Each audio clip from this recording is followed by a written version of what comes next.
로마서 8장 16절에서 20절까지의 말씀을 오늘은 살펴보겠습니다.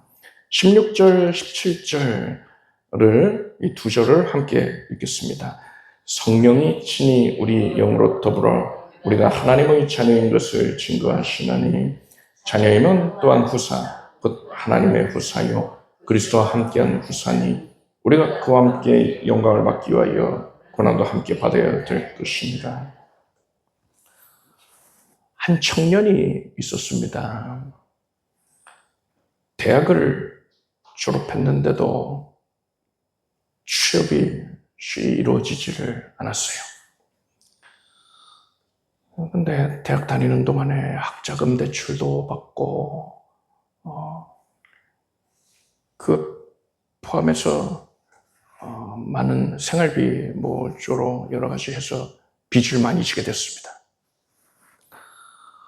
부모님의 형편이 어려우니까 또 그리 된 것이죠.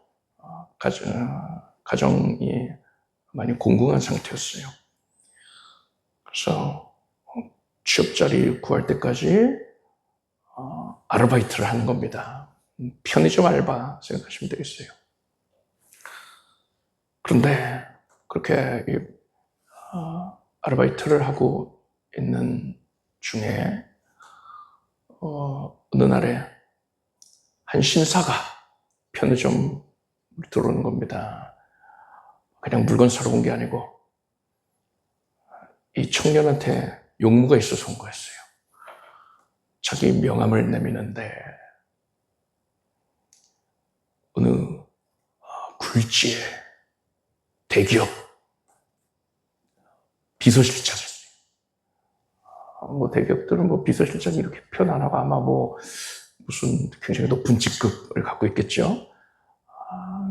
굉장히 높은 직급의 사람입니다. 회장을 대기업 회장을 최측근에서 모시는 그런 사람인데 이 청년에게 우리 회장님이 당신을 만나고 싶어 하십니다 하는 거예요.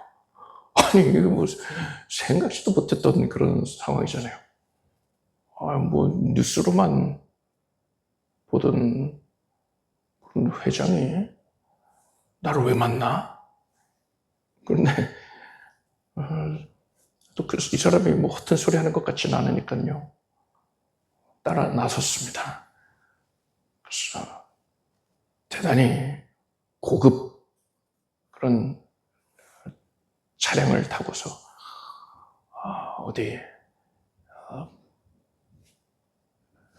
사람들의 왕래가 뜸한 그런 이제 별장 같은 데를 들어가는 거예요. 거기 가가지고 보니까 한 노인이 앉아 있는데 다가가니까는 굉장히 반겨하는 겁니다. 그러더니 하는 말이 자기의 숨겨놓은 또 혈육이라는 거예요. 숨겨놓은 손자, 알려지지 않은 그런 손자인데 이제 이 대기업을 너한테 넘겨주고자 한다 하는 겁니다. 정말 허황된 내용 전개잖아요. 끝까지 들어보십시오. 어안이벙벙하지요. 아니 내가 뭐라고 어떻게 해? 내가 그런 대기업을 받는 말이냐. 내가 또 대기업 회장의 그 하나밖에 없는 그런 존재였다니. 그래서 오래전부터 너를 지켜보고 있었다. 그래서 또 그러면서 이제 내가 살 날이 머지않았으니까 이 대기업을 너에게 다 넘겨줄 건데 한 가지 네가 해줘야 될 게 있다. 네, 할아버지 말씀하세요. 이번에 신입사원을 뽑는데 네가 지원을 해라. 그래서 우리 기업에 가장 낮은 곳에서부터 차근차근 일을 배우도록 해라. 그게 내 요구사항이다. 그래서 지금 취업 자리 구하고 있었잖아요. 근데 일자리를 대기업 일자리를 주겠다니까. 마다할 리가 없잖아요. 얼씨구나. 감사합니다. 우선은 이제 대기업에 응시를 합니다. 대기업 응시하기만 해도 항상 떨어졌는데 서류 탈락 그런 식이었는데 이번에 응시했더니 합격을 했어요. 붙여준 거죠. 그러니까 일종의 낙하산 같은 거죠.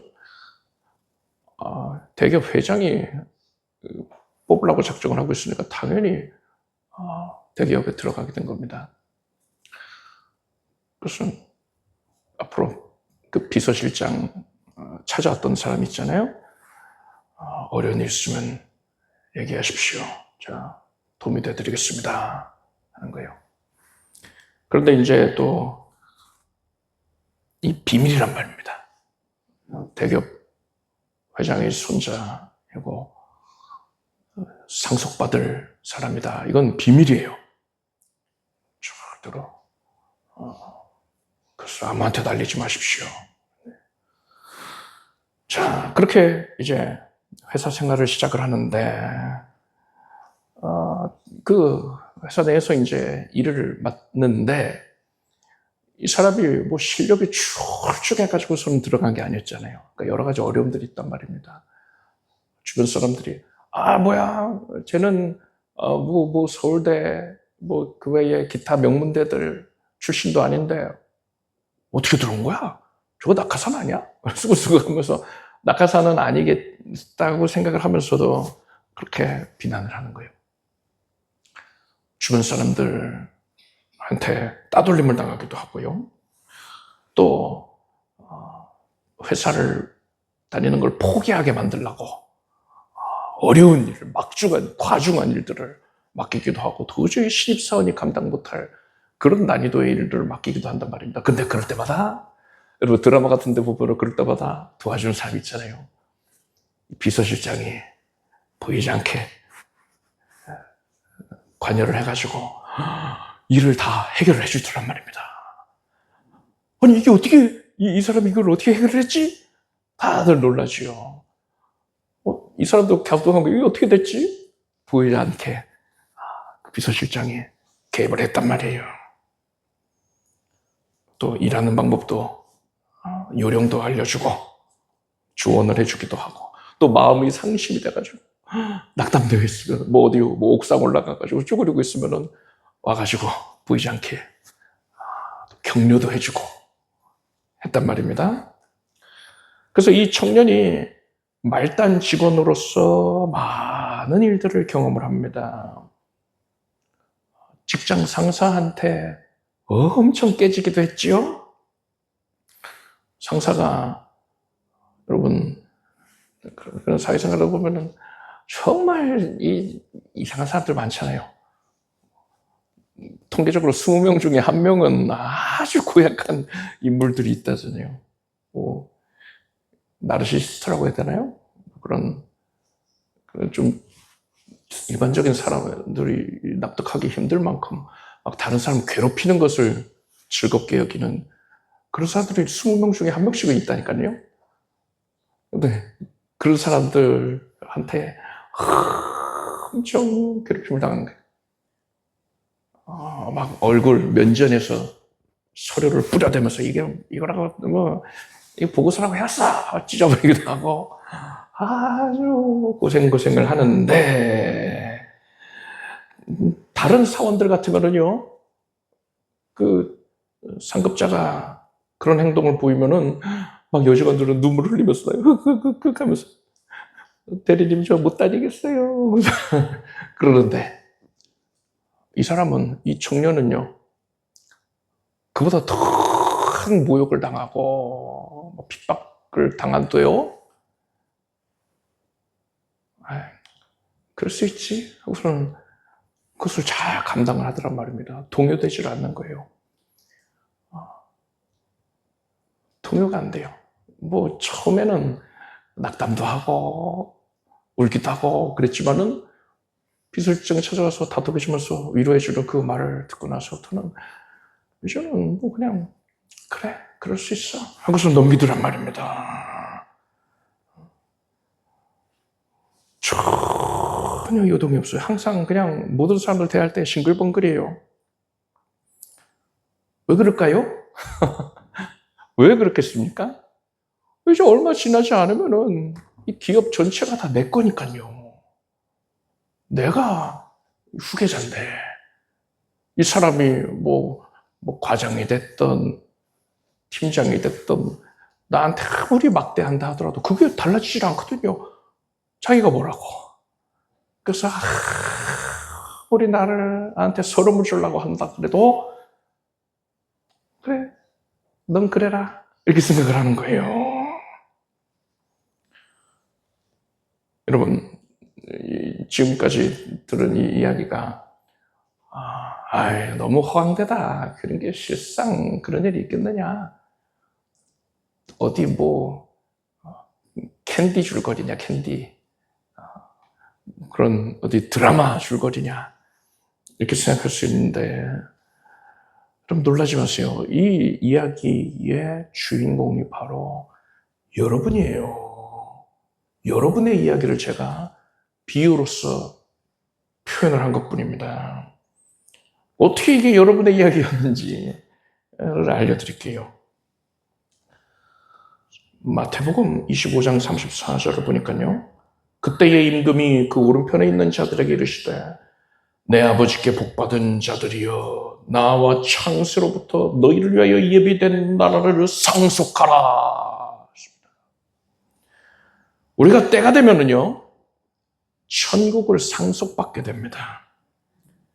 여러분 그냥 천국에 들어가서 뭐 월세방 지내는 것처럼 그렇게 지내는 정도가 아니에요. 천국을 상속을 받습니다. 어떻게 그런 일이 가능하게 됐습니까? 예수께서 나의 죄를 사하여 주시고 하나님께서 친히 우리를 양자로 삼아 주셨기 때문에 하나님의 자녀가 되어서 천국을 상속받아 천국을 소유하며 누리는 그런 권세를 얻게 된 거예요. 대기업을 상속받게 된 사람은 얼마나 기뻤겠습니까? 기쁘겠죠. 큰 돈이 걸려있는 그런 복권에 1등 당첨된 것보다 더 기쁘겠죠. 대기업이 그거보다 더 많은 것을 누릴 수 있는 거잖아요. 그런데 여러분, 우리가 상속받을 천국은요, 그런 복권 1등 아니면 대기업을 상속받는 것, 이것과는 비교가 안 됩니다. 하나님께서는 우리 각자에게 왕국 하나씩을 내어주신단 말이에요. 우리에게 그것을 다스리게 하시는 겁니다. 그러니까 왕이에요. 괜히 다스리는 권세, 왕 같은 제사장으로서 그 왕의 권세를 누릴 수 있게 해주신다는 게 이게 빈말이 아닙니다. 정말로 왕이 되는 겁니다. 여러분이 왕국을 다스리게 된다는 것을 믿으시길 바랍니다. 허무맹랑한 게 아니에요. 성경 어느 말씀이 허무맹랑합니까? 그런 말씀 없잖아요. 예언된 모든 말씀이 1.1행도 땅에 떨어짐 없이 다 성취된단 말이죠. 따라서 우리가 천국에 들어가게 되면은요, 입을 다물 수가 없게 될 거예요. 우리가 아무리 영화로운 것들을 상상했다 하더라도요, 천국에 막상 들어가 보면 입이 떡 벌어져가지고 내가 상상했던 것을 아득히 초월하는 영광이군요 하고서는 그 영광 앞에서 우리가 이 영광을 말로 다 표현하는 게 불가능했구나. 바울이 천국의 영광을 사람의 말로 다 표현할 수 없다 그랬는데 정말 그렇구나. 이것을 깨닫게 될 것입니다. 그런데 여러분, 대기업을 상속받기 위해서 이 청년이 말단 사원에서부터 시작하면서 여러 가지 어려움을 겪었다고 했잖아요. 마찬가지입니다. 하나님께서는요, 천국을 상속받는 자는 천국을 소유하기까지 희생을 감당하게 하십니다. 이러한 하나님의 뜻을 우리가 알아야 됩니다.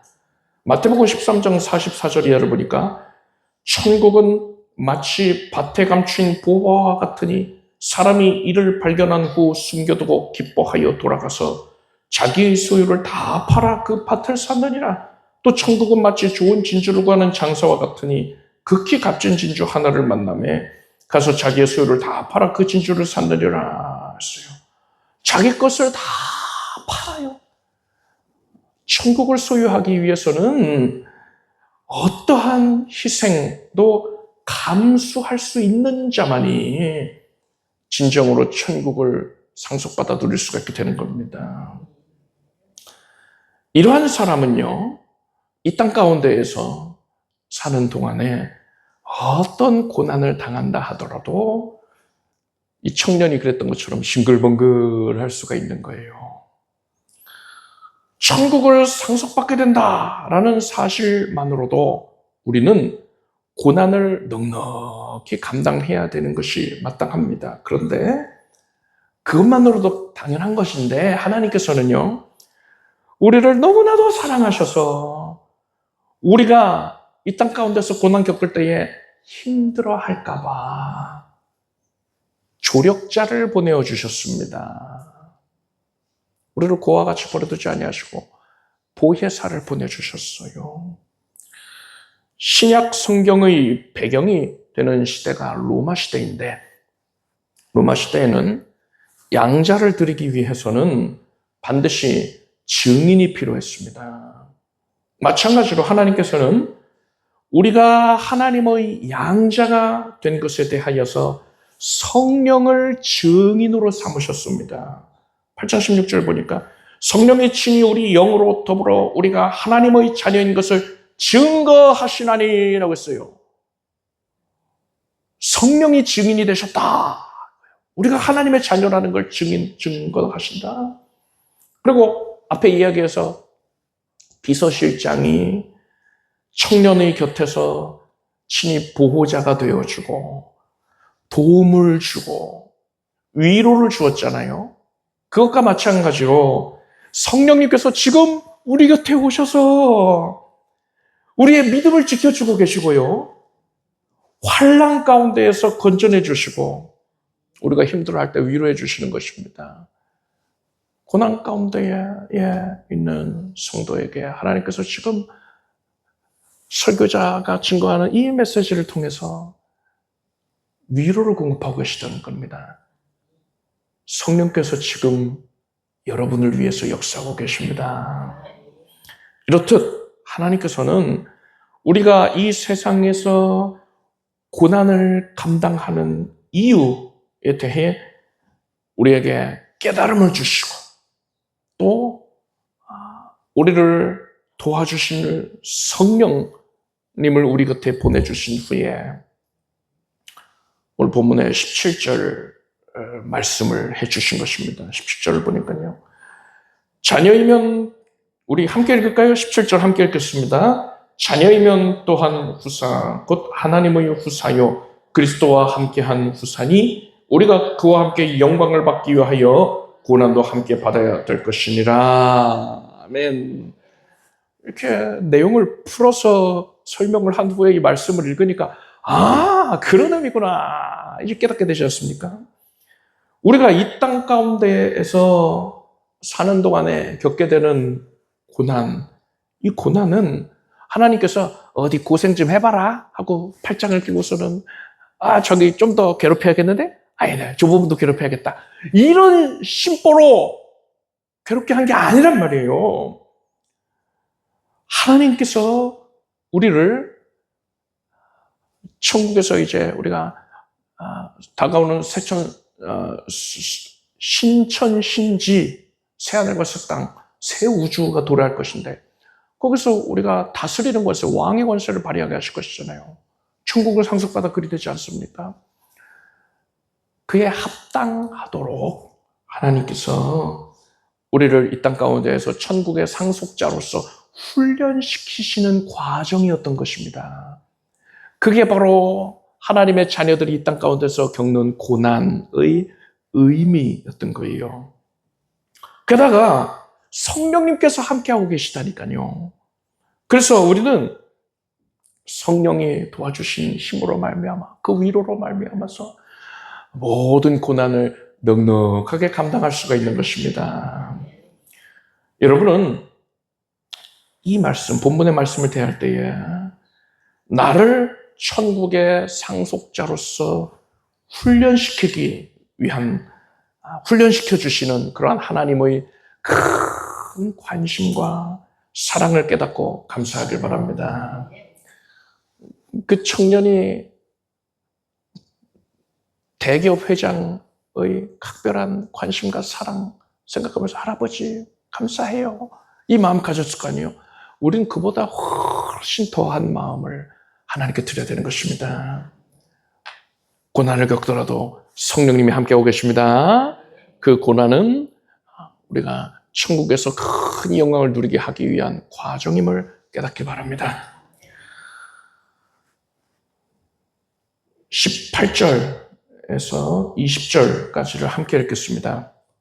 생각건대 현재의 고난은 장차 우리에게 나타날 영광과 좋게 비교할 수 없도다. 피조물의 고대하는 바는 하나님의 아들들이 나타나는 것이니 피조물이 허무한 데 굴복하는 것은 자기 뜻이 아니요 오직 굴복해 하시는 이로 말미암음이라. 재벌 회장이 그렇게 후계자 수업을 위해서 말단에서부터 손자가 말단 사원으로 들어가서 경험을 하게 했다 했잖아요.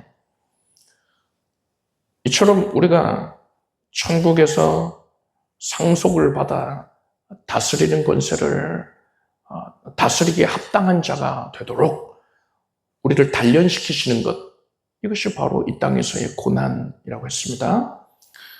그런데 18절 보니까 생각건대 현재의 고난은 장차 우리에게 나타날 영광과 좋게 비교할 수 없도다 했습니다.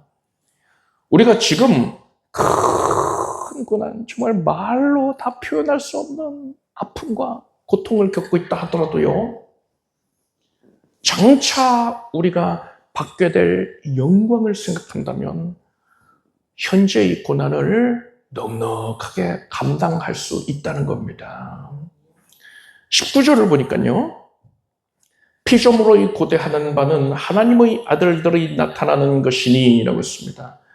하나님의 아들들의 나타나는 것이 뭡니까? 유다서를 보면은요, 에녹이 예수님이 재림하시는 장면에 대하여 이렇게 예언을 합니다. 보라, 주께서 그 수많은 거룩한 자와 함께 임하셨나니 라고 했어요. 예수님이 지상에 재림하시는 장면이 아니겠느냐 싶어요. 또한 공중재림을 얘기할 수도 있겠죠. 그때도 천국에 들어가 있던 영혼들이 역시 그 부활의 몸을 입고 나오고 이 땅 가운데 있던 자들은 휴가되어 올라가니까요.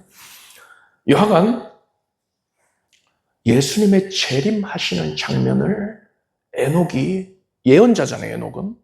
에녹이 그 장면을 바라보고서는, 그것을 목도하고서는 기록을 한 겁니다. 예언해 놓은 거예요. 예수께서 재림하시는 날에 성도는 부활의 몸을 입고서 천국을 유업으로 받아서 누리게 될 것입니다. 그런데 피조물들이 그것을 고대하고 있다 했어요.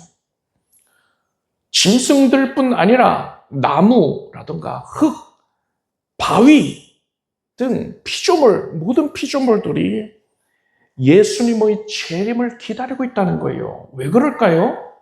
그 이유가 20절에 나와 있습니다. 피조물이 허무한 데 굴복하는 것은 자기 뜻이 아니요 오직 굴복해 하시는 이로 말미암음이라 했습니다. 왜냐, 현재는 피조물들이 하나같이 허무한 데에 굴복하고 있기 때문에 그렇습니다. 허무한 게 뭡니까? 아무리 노력해도 허무하게 만들어버리는 것. 바로 사망입니다. 사망에 굴복하고 있어요. 아담의 범죄 이후로 세상은 약육강식의 원리가 지배하게 됐습니다. 서로 죽고 죽이면서 생존 투쟁을 해야지만 살아갈 수가 있게 된 거예요. 이것이 바로 허무한 데에 굴복하는 것입니다. 헬라어 원어 성경을 보면은요, 이 로마서 8장 20절의 마지막에 소망 안에서라는 단어가 덧붙여져 있습니다. 그런데 이 개역 한글에서는 이 소망 안에서를 이 다음 구절로 넘겨서 해석을 했지요. 이 소망 안에서를 20절에 덧붙여서 해석을 하면은 그 의미가 더 분명하게 드러납니다. 지금은 하나님께서 만물이 사망에게 굴복하도록 섭리하고 계시지만 이것은 장차 있을 일에 대한 소망 안에서 그렇게 하고 계신 것이다. 이 의미인 거예요. 이게 무슨 말입니까? 하나님께서는 장차 우리들에게 천국을 주시는 것과 마찬가지로 세상 만물에게도 큰 영광을 안겨주실 것입니다. 그날엔 더 이상 사망이 만물을 속박할 수가 없게 되는 거예요. 이사야 11장 9절을 보니까요. 나의 거룩한 산 모든 곳에서 해됨도 없고 상함도 없을 것이니 이는 물이 바다를 덮음같이 여호와를 아는 지식이 세상에 충만할 것임이라 했습니다. 하나님께서 우리에게 천국을 상속하여 주시기에 앞서서 우리에게 세상에서 먼저 고난을 허락하신다고 했잖아요. 마찬가지입니다. 하나님께서는 피조물이 장차 영광을 누리게 하실 것인데 그에 앞서서 현 시점에는 하나님께서는 피조물이 사망에게 굴복할 수밖에 없도록 섭리를 하셨다는 거예요. 이것이 바로 소망 안에서 피조물이 허무한 데에 굴복해 하셨다라는 말씀의 의미인 것입니다. 우리는 오늘 이 본문 말씀을 통해서 피조물들이 예수님의 재림하시는 날, 하나님의 아들들이 나타나는 그 날을 간절하게 소망하고 있다. 그래서 고대하고 있다. 이 사실을 알았습니다. 그런데 여러분 생각해 보세요. 사람을 제외한 다른 피조물들에게는요, 특히나 여러분 무생물들 떠올려 보세요. 뭐 나무라든가 바위라든가 물 이런 것들, 그런 것에는 감정이 없잖아요. 감정이 결여되어 있어요. 그들에게 영광이 주어진다 하더라도 그들은 그것을 온전히 만끽하여 누릴 수가 없지 않겠어요? 아무래도 제약이 있지요. 그런데도 불구하고 모든 피조물들은요, 길거리에 있는 돌들까지도 그들 다 하나같이 예수님이 오실 날을 고대하고 있다고 했습니다. 믿으시길 바랍니다. 여기서 우리는 깜짝 놀라야 돼요. 돌들까지도 예수님이 오시는 날을 그렇게 고대하고 있다. 감정이 없는 돌들까지도 하나님께서 무한한 영광을 그들에게 내려주셔도 그들이 뭐 그것을 다 누릴 수도 없을 거 아니에요. 그런데도 그것을 사모하고 있다. 예수님의 재림을 사모하고 있다는 거예요. 그렇다면 하나님이 우리에게 영광을 부으실 때에 그 영광을 온전히 만끽하며 누릴 수 있는 우리들, 예수 믿는 성도들, 우리들은 피조물이 고대하는 것 이상으로 더욱더 적극적으로 예수님의 재림을 고대해야 하지 않겠습니까? 여러분, 길에 다니다 보면은 포스터가 도로변에 붙어 있어요. 유명한 가수가 공연을 한다. 이곳 광주에 와서 공연한다. 하고서는 어디 극장에 와가지고서는 어디 홀에 와서 공연을 한다. 이런 거 줄 붙여놓잖아요. 그럼 사람들이 그걸 기대한단 말이에요.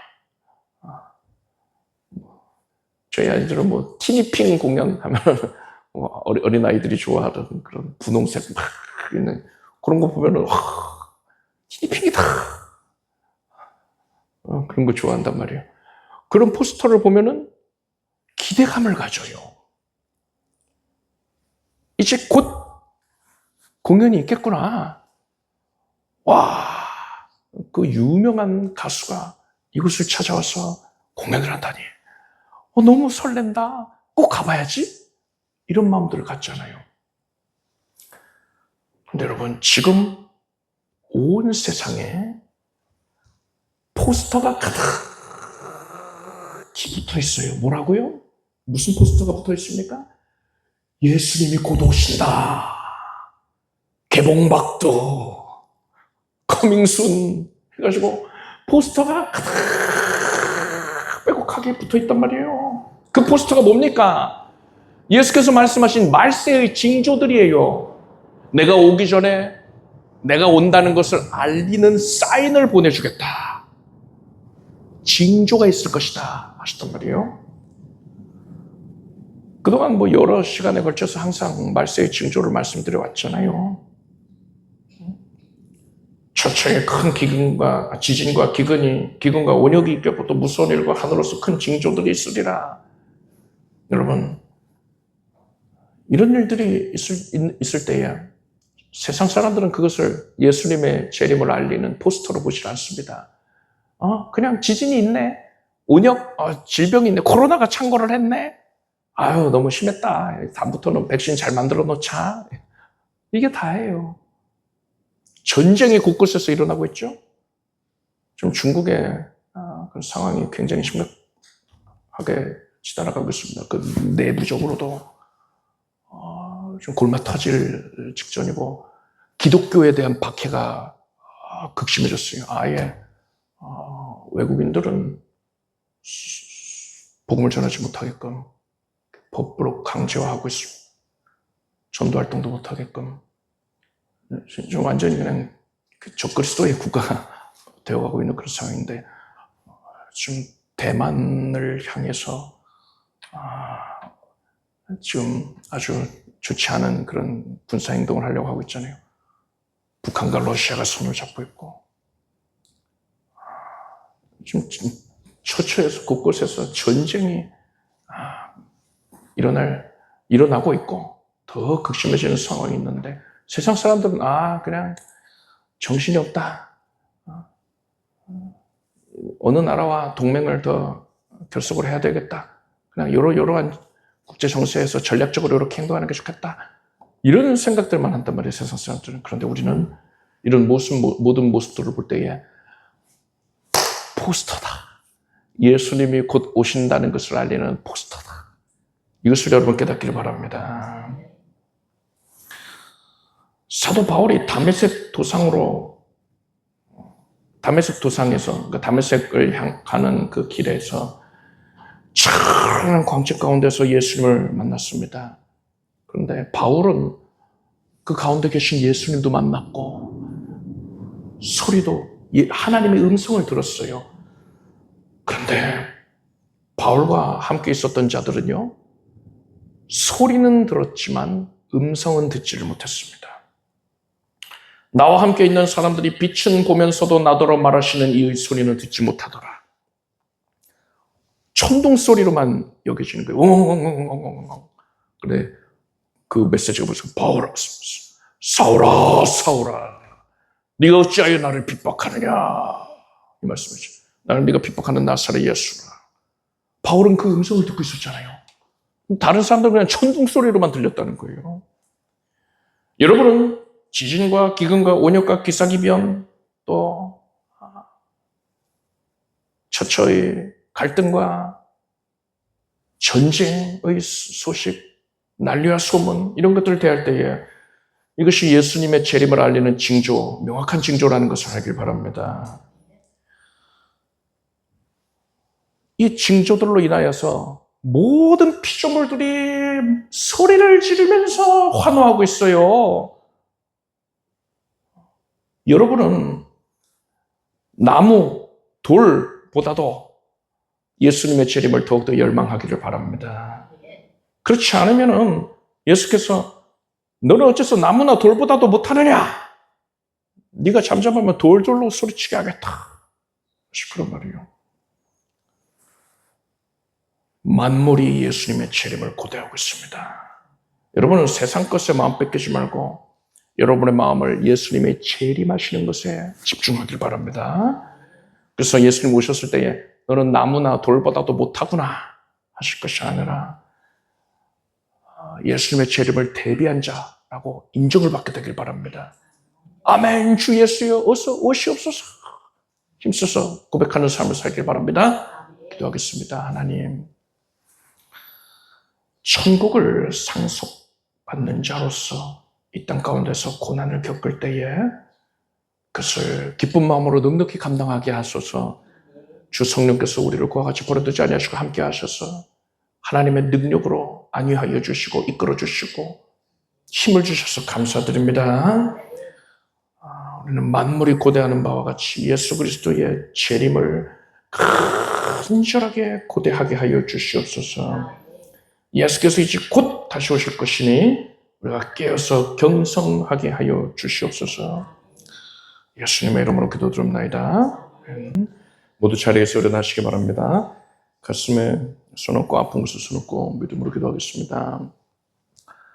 예수님, 예수 그리스도의 말로 형언할 수 없는 그 놀라운 은혜로 우리를 하나님의 자녀 삼으시고 천국을 상속하게 하신 것을 감사드립니다. 이 땅 가운데 어떤 연약과 고통을 당한다 할지라도 그것을 우리가 믿음으로 이기겠습니다. 모든 문제들은 우리에게 밥이 되었습니다. 이런 믿음을 주셔서 감사합니다. 기뻐하며 감사하며 찬미의 제사를 드립니다.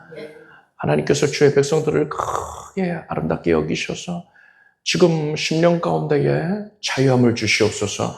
억눌려 있던 것들이 다 사라지고 이 세상에 매몰되어 있었던 우리의 시선에서 벗어나서 천국을 바라보며 하나님의 영광을 더욱더 힘써 사모하게 하소서.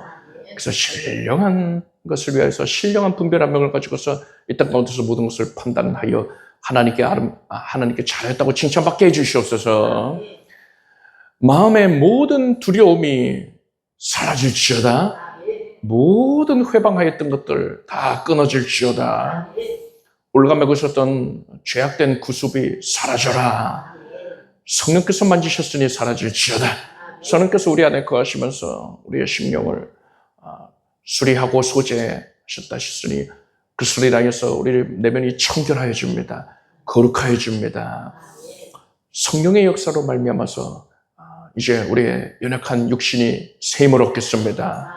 하나님 모든 장기가 강건해지게 해주셨고 정상이 되게 해주시옵소서. 면역은 온전해지게 해주시옵소서. 머리에서 발끝까지 크게 강하게 하여 주시옵소서. 하나님의 능력으로 새로워질지어다. 모든 수치가 온전해질지어다. 염증이 사라지고 통증이 사라지고 모든 장기가 왕성하게 활발하게 약동하게 될지어다. 암세포까지 없어지게 해주시고 염증도 사라지고 통증도 사라지게 해주시옵소서. 하나님의 능력의 역사로 말미암아서 주의 백성들이 생명으로 충만하겠습니다. 하나님을 위하여서 힘써 애쓰는 삶을 살게 될 것입니다. 주의 백성들에게 신령한 복을 넘치게 내리시고 기름진 복들도 충족해 하여 주시옵소서. 닫혀있던 모든 것들이 활짝 열려지는 것을 보게 될지어다. 예수님의 이름으로 기도드립니다. 믿음대로 될지어다. 이렇게 박수 올리겠습니다. 잘 앉으십시오. 준비하신 예물을 정성된 마음으로 하나님께 드리겠습니다. 드신 예물을 위해 기도하겠습니다. 하나님, 작정된 마음으로 차원하는 심령으로 하나님께 예물을 올립니다. 하나님께서 주의 백성들의 마음을 거두어 주시고 하나님을 사모하는 마음을 연락하여 주시옵소서. 함께 제출하는 간절한 기도의 제목을 하나님께서 귀히 들어주시고 구한 것 이상으로 넘치게 응답 내려주심을 믿습니다. 예수님의 이름으로 기도드립니다. 우리 주 예수 그리스도의 무한하신 은혜와 하나님 아버지의 사랑과 성령님의 교통하심이 수요일에 함께한 사랑하는 성도들 위해 영원토록 함께 없으기를 축원합니다.